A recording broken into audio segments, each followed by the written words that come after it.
Because when I first started making money and it was, my salary or my earnings were published all over the place. I mean, the first year I was like, really? Did I make that much money? Oh my God. It was very difficult for me to figure out where my boundaries were because I'd grown up poor and didn't have anything. So it's easy when you don't have anything and people ask you for money. And they say, I need $500. And you say, I don't have it because I'm just trying to get my rent paid. It's harder when your multi-million-dollar salary is now in the paper and you get a lot of friends and cousins you didn't have before. So how do you set boundaries for yourself? I was having trouble setting boundaries for myself for even strangers. People would just show up at my door in Chicago and say, oh, bro, I left my husband, please help me. And I would, because she knows I have it. So don't try that now, though, okay? Don't try that now. I figured it out.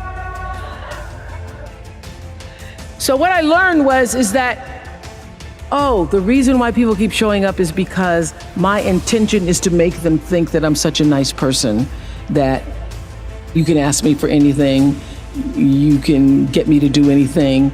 I'm going to say yes, I'm going to say yes. So when Stevie called me this time, I thought I'd try out my first no on Stevie. Let's start big.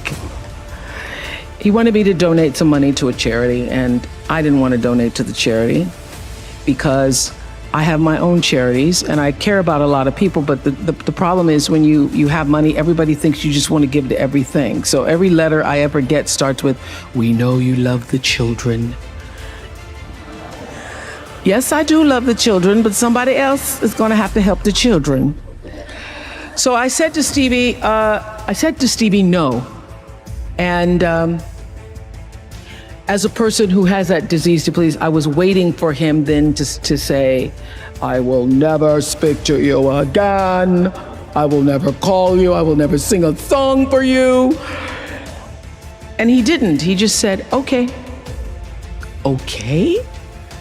Okay, it's okay? He said, okay, check you later. And what I learned from that is, many times you will have angst and worry about things and put yourself in a state, like someone said this morning because their phone went off, they were mortified over a phone. I said, really? You will put yourself in a state when the other person really isn't even thinking about you.